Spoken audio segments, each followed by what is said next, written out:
are the city's top infrastructure issues? Whether roads, bridges, or utilities, what will be necessary to restore them? And how would you prioritize addressing them, given budget restraints? We'll start with Marcia. This ties right into what I didn't get to say, so thank you very much. Our aging infrastructure is a problem. All of them. We cannot continue to put out fires and expect better results.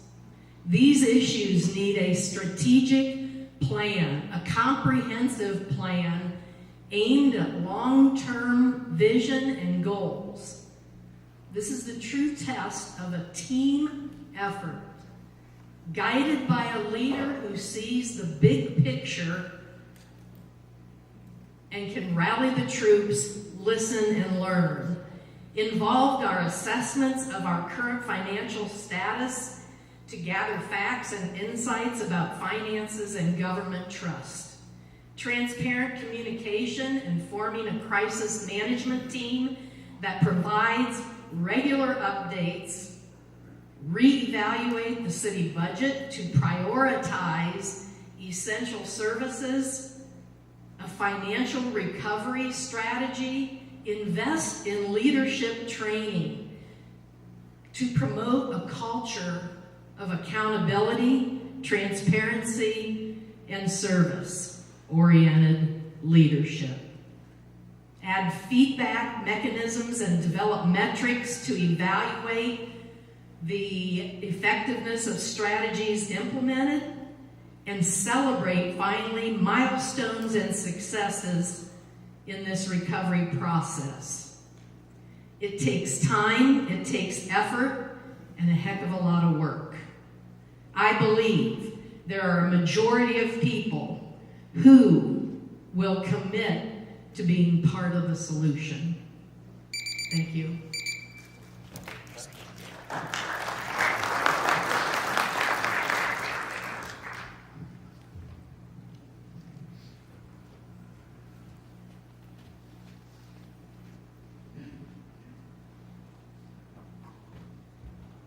We'll continue with Kathy. Hey, I didn't know I was next. That's great. In my time at Council, the 12 years I was at Council, the first tenure that I had, we had a maintenance schedule that every year, everything was checked off in each utility, in each department, that each manager would give us a report. The last 2 years I've been on Council, I haven't noted any of that. We need to get back to the basics and get back to a maintenance schedule, and then prioritizing what needs to be done first, second, third, and last, because I think some of that has gotten lost in the process, and some of the process is not working well. So I would have the department heads revamp everything and give me strategies of how each utility or each department could change for the better. I know the parks right now are not doing well because of maintenance issues, because of manpower issues, so we need to also decide where our priorities are and how we can make it better. The water issue, I know, is a priority for our community, and we want to assure them that it is safe. So in my administration, I would have a meeting with the people from our water department in the state to tell us the things that are good in our water and the things that need to be changed. We meet state standards. I went to the water department. I even walked the catwalk across the water tanks just to see and view what is going on and how we need to improve things. So that's the first and last thing I'm going to do as your next mayor. Thank you. Thank you, Kathy.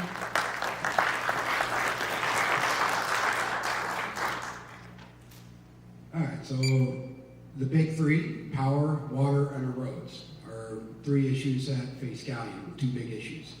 So Galion buys its power from American Mutual Power, which historically is supposed to give us a cheaper option. Not always, it's not happening now because they've had overruns that they're bringing on to us, and then the city brings it on to you all. I want to look at the contract and find out, is it truly as ironclad as people expect me to believe it's all? Like, it's ironclad, we're stuck with it, and look to see, can we shop around? What can we do? But for the short term, to help everyone, what I want to propose, especially with our utilities net, is create a 6 months program where we're going to average out your usage for 6 months. And then that's going to be your payment for that 6 months. At the end of the 6 months, we evaluate, did you pay more, did you pay less in the next 6 months? And that's going to be. The idea of that is trying to stop any, like, oh my God, now it's like 400 this month. Hey, it was only like 200 last month, you know. You will know exactly how much power you're spending on your utilities. The water issue, as Kathy touched on, to be fair, it actually passed EPA regulations in 2024. But what I want to do is I'm going to listen detail the issues on. They have reports. They have the report that says this is all our plan are going to be, and you're going through it and you're trying to read through it and all this kind of stuff. You get lost in it. I'm used to doing it because I've been in the engineering field for years. And so I know what, you know, you go through it, you got to train yourself to, like, know where, this is what I want. I'm going to simply list it down. This. This is what we're going to do. This is what we're going to do. With the idea being, you take 5 minutes, you take a look at it, you know exactly what's going on. And that's the biggest thing. And our roads, one thing I want to do with our roads, our $20 license fee that we pay for, is supposed to pay for our roads. It doesn't have enough money to do that, so we use it for potholes. Thank you, Brian.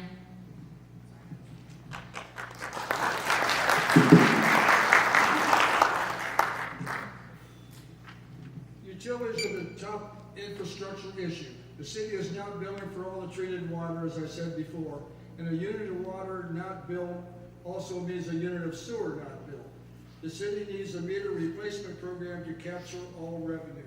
There needs to be an ongoing repair and replacement of the water and sewer lines. There needs to be a strategic plan for water utility, sewer utilities, so there's a list of capital projects, their costs, and the ways to fund these projects. Thank you.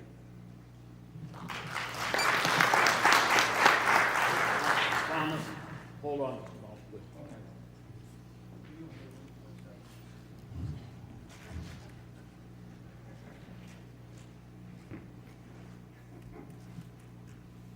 All right.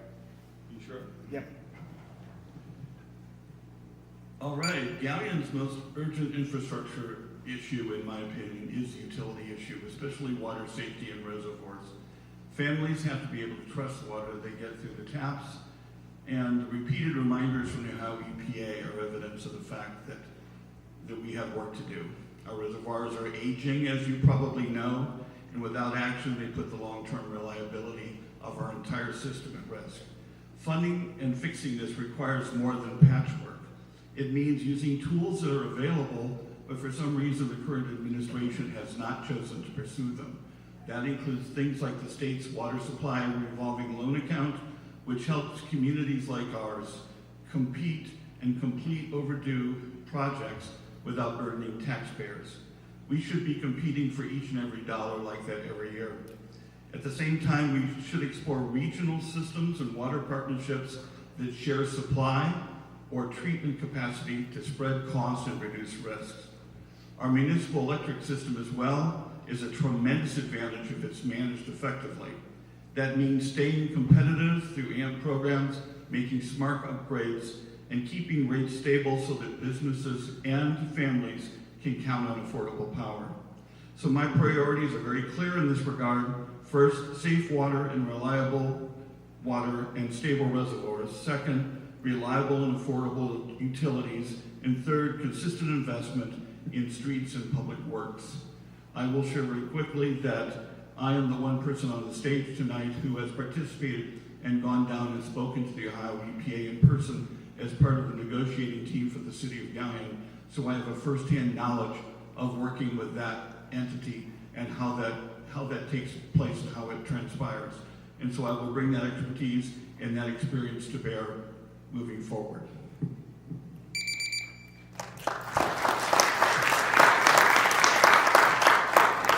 It's going to sound like a broken record, but yes, utilities are the number one priority. But it's not just water. It's water and wastewater, stormwater issues. There's been a lot of ongoing stormwater projects on the east end that have been going through. We're on phase 6, phase 7, that's been completed.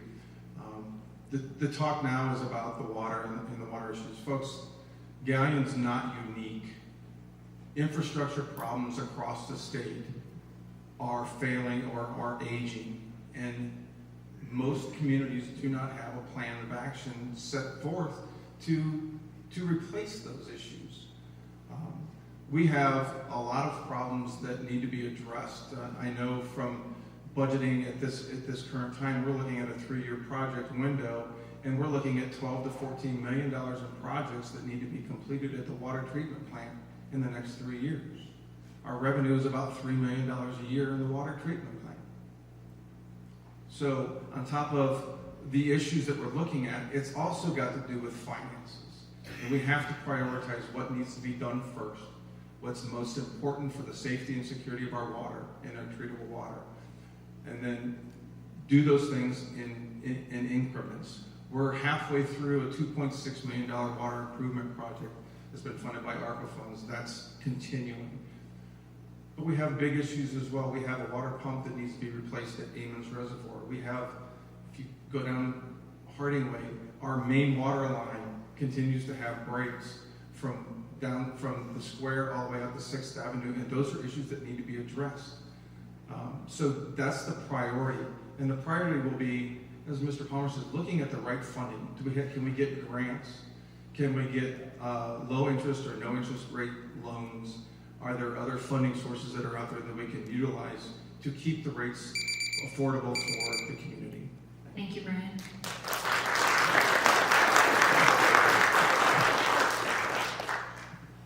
Okay, for this next one, we will start with Brian Grenfell.